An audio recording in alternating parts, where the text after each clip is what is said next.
ഉത്രാടത്തിന് നിന്ന് മലയാളികൾക്കൊരു പ്രത്യേക, എന്തൊക്കെ ചെയ്താലും പ്രത്യേക തിരക്കാണ്. എവിടെയൊക്കെ എന്തൊക്കെ വാങ്ങിയാലും എന്തെങ്കിലുമൊക്കെ പിന്നെയും ഇങ്ങനെ നമ്മൾ മേടിക്കാൻ വിട്ടുപോയിട്ടുണ്ടാവും.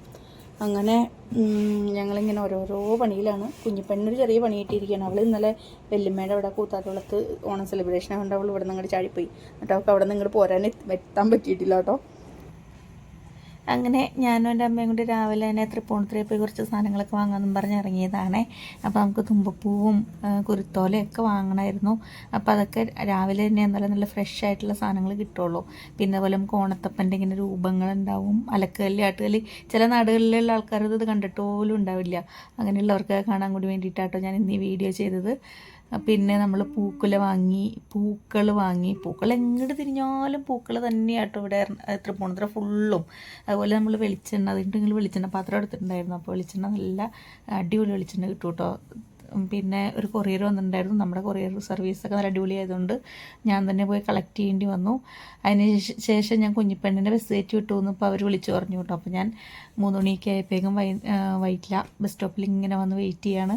അവൾ ആദ്യമായിട്ട് ബസ്സിൽ കയറി വരുന്നതുകൊണ്ട് ഒരു ടെൻഷനൊക്കെ ഉണ്ടായിരുന്നു. തനിച്ചല്ലേ വന്നത്, എന്തായാലും നല്ല സേഫായിട്ട് ആൾ ഇവിടെ ലാൻഡ് ചെയ്തിട്ടുണ്ട്. വലിയ സന്തോഷമൊക്കെ ആയിപ്പോയി. അങ്ങനെ അവൾ വന്നതിന് ശേഷം ഞങ്ങൾ ആ കൊറിയർ പൊട്ടിച്ചു. അത് എന്താണെന്ന് വെച്ചാൽ അമ്മ എപ്പോഴും പാലക്കാട് നിന്ന് കേട്ടോ ഈ മല്ലിപ്പൊടി, മഞ്ഞപ്പൊടി അങ്ങനെയുള്ള എല്ലാ സാധനങ്ങളും അമ്മ അവിടെ നിന്ന് അങ്ങോട്ട് വരുത്തണേ. അത് കറക്റ്റായിട്ട് എനിക്കും എവിടെ എന്താണെന്നൊന്നും അറിയില്ല. ചേച്ചി അമ്മയും കൂടെയുള്ള പരിപാടിയാണ്. അതൊക്കെ ഓർഗാനിക്കാണെന്നാണ് പറയണത്. എന്തായാലും സൂപ്പർ സാധനമാണ്, നല്ല എരിവൊക്കെ ഉണ്ടാവാറുണ്ട്. അതിന് ശേഷം ഞാൻ അമ്മേനെയും അവളെയും കൂടി പച്ചക്കറി കടയിൽ വിട്ടിട്ട് എനിക്ക് ചിത്രയുടെ വീട്ടിൽ വരണമായിരുന്നു കേട്ടോ. അപ്പോൾ ഞാൻ അവിടെ വന്നപ്പോഴേക്കും അവൾ എനിക്കൊരു ഓണക്കോടിയൊക്കെ എടുത്ത് വെച്ചിട്ടുണ്ടായിരുന്നു. എനിക്ക് ഭയങ്കര ഇഷ്ടമായി കേട്ടോ. സൂപ്പർ ഒരു ടോപ്പ്, നല്ല രസമുണ്ട്. അങ്ങനെ ഞാൻ വളരെ സന്തോഷപൂർവ്വം വീട്ടിലോട്ട് പോന്നു. പിന്നെ നമ്മൾ വൈകുന്നേരമൊക്കെ ആയപ്പോഴേക്കും, രാത്രിയൊക്കെ ആയപ്പോഴേക്കും കുരുത്തോലയൊക്കെ അരിഞ്ഞ് പന്തലിടുന്ന പരിപാടികളൊക്കെ തുടങ്ങി. അങ്ങനെ എല്ലാം അരിഞ്ഞ് കഴിഞ്ഞപ്പോൾ കുഞ്ഞിപ്പെണ്ണിന് നേരത്തെ കുളിക്ക് പോകാനൊക്കെ തോന്നി. വലിയ സന്തോഷമായി കേട്ടോ. അങ്ങനെ ഞങ്ങൾ രണ്ടുപേരും കൂടി ഇരുന്നിങ്ങനെ പന്തലൊക്കെ ഇടുവാണേ. അപ്പോൾ അവൾക്ക് ഇങ്ങനെ ചാടിയൊക്കെ നോക്കണ്ട അവൾ അതിലിടാൻ വേണ്ടിയിട്ട്. പക്ഷെ അവൾക്ക് ഹൈറ്റ് പറ്റണില്ല. പിന്നെ അങ്ങനെ ഏകദേശം ഞങ്ങളുടെ പന്തലിൻ്റെ പരിപാടിയൊക്കെ ഫിനിഷ് ആയിട്ടുണ്ട്. ഇനി ഇതെല്ലാം അരിഞ്ഞ് തുമ്പയും ഇതും കൂടി അരിഞ്ഞ് വെക്കണം. അങ്ങനെ അത് അവൾ ഇവിടെ സ്റ്റാർട്ട് ചെയ്തിട്ടുണ്ട് കേട്ടോ, അരിയാണെന്നൊക്കെ പറഞ്ഞ്. അങ്ങനെ ഇരുന്നപ്പോഴാണ് ഞാൻ അകത്തോട്ട് കയറിയപ്പോൾ എനിക്ക് ചിത്രയുടെ ടോപ്പ് എന്നിട്ട് നോക്കാൻ തോന്നി. എന്തായാലും എനിക്ക് ഭയങ്കര ഇഷ്ടമായി. സൂപ്പർ. ഞാൻ പൊതുവേ റെഡിമെയ്ഡ് ടോപ്പുകൾ അങ്ങനെ വാങ്ങുന്ന ഒരാളല്ല.